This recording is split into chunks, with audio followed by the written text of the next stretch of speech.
Assalamualaikum warahmatullahi wabarakatuh. Perkenalkan, nama saya Ali Rahman. Saya dari Fakultas Teknologi Komunikasi dan Informatika, Studi Sistem Informasi. Di sini saya akan menjawab soal ujian tengah semester mata kuliah Change Management.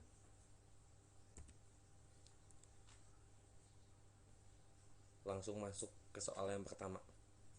1. Sebutkan dan jelaskan perubahan tidak berencana dan perubahan berencana.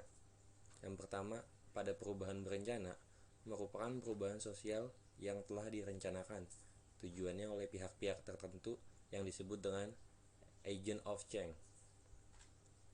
Pada perubahan tidak berencana merupakan perubahan sosial yang tidak dikehendaki dan berlangsung di luar perkiraan masyarakat. Next, ke soal yang kedua. Sebutkan tahapan dalam melakukan manajemen perubahan.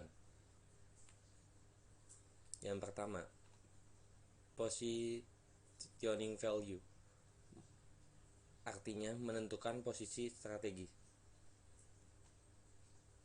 Positioning value adalah tahap dalam suatu sistem berpikir di mana apa yang menjadi tujuan atau posisi strategis perusahaan bisa dijelaskan secara gamblang.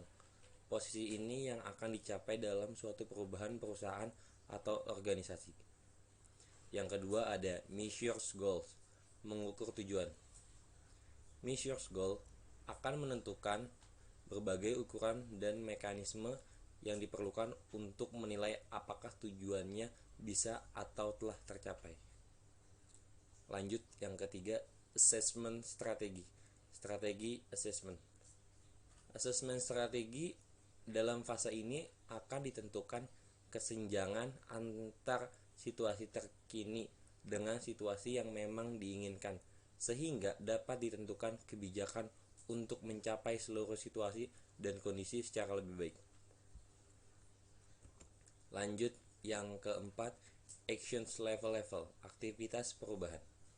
Actions level-level adalah fase penerapan dan penjelasan strategi yang selanjutnya akan diintegrasikan seluruh kegiatan, proses, hubungan, dan perubahan yang diperlukan untuk bisa mengurangi kesenjangan atau untuk menerapkan tujuan yang telah ditetapkan pada fase A.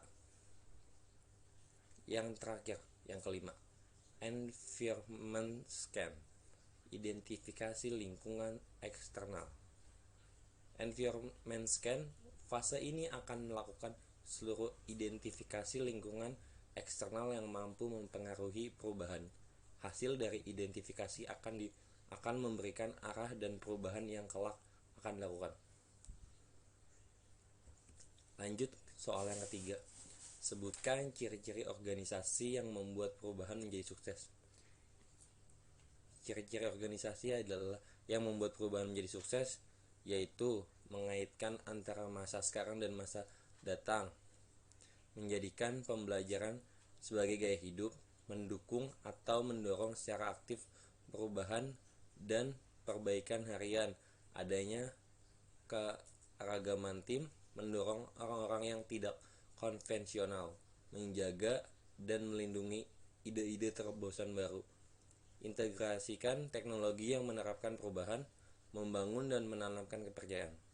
Itu bagian dari ciri-ciri organisasi yang membuat perubahan menjadi sukses. Lanjut ke soal yang keempat. Bagaimanakah cara mengubah budaya organisasi? Yaitu yang pertama, mengamati lingkungan yang berhubungan dengan 2 atau 3 tren yang akan memberi pengaruh pada organisasi di masa mendatang. Yang kedua, menentukan implikasi dari tren tersebut. Yang ketiga, melihat kembali misi dan mempelajari tujuan organisasi, serta memperbaiki sampai menjadi pernyataan yang singkat kuat. Dan yang keempat, melarang hierarki lama yang diwarisi dan membangun struktur dan sistem manajemen yang fleksibel dan cair yang melepaskan energi dan semangat orang. Yang kelima, menantang hal yang biasa dilakukan dengan mempertanyakan setiap kebijakan, praktik, prosedur, dan asumsi, meninggalkan hal yang tidak berguna di masa sekarang dan akan datang, dan hanya mempertahankan hal yang merefleksikan masa depan yang diharapkan. Yang keenam, berkomunikasi, beberapa pesan yang kuat dan menggerakkan yang dapat memobilisasi orang dalam misi, tujuan, dan nilai organisasi. Yang terakhir, yang ketujuh, membagikan tanggung jawab kepemimpinan ke semua bagian di dalam organisasi, sehingga hanya terdapat satu pimpinan dan memiliki banyak pemimpin pada semua tingkat organisasi. Lanjut soal yang kelima, sebutkan dan jelaskan teknik dalam mengurangi tantangan perubahan. Yang pertama, ada teknik edukasi dan komunikasi. Teknik edukasi dan komunikasi dapat membantu mengurangi penolakan terhadap perubahan dengan membantu karyawan melihat logika dari perubahan itu. Yang kedua, ada teknik partisipasi. Teknik partisipasi melibatkan usaha membawa orang-orang yang terkena dampak langsung dari perubahan yang diajukan itu ke dalam proses pengambilan keputusan. Partisipasi memungkinkan rekan untuk mengekspresikan perasaan mereka, meninggalkan kualitas proses, dan meningkatkan komitmen karyawan terhadap keputusan akhir. Yang ketiga, teknik fasilitas dan dukungan. Teknik fasilitas dan dukungan melibatkan usaha membantu karyawan dalam berurusan dengan rasa takut dan kecemasan yang terkaitan dengan upaya perubahan. Bantuan ini dapat mencakup konseling karyawan, terapi pelatihan keterampilan baru, cuti singkat.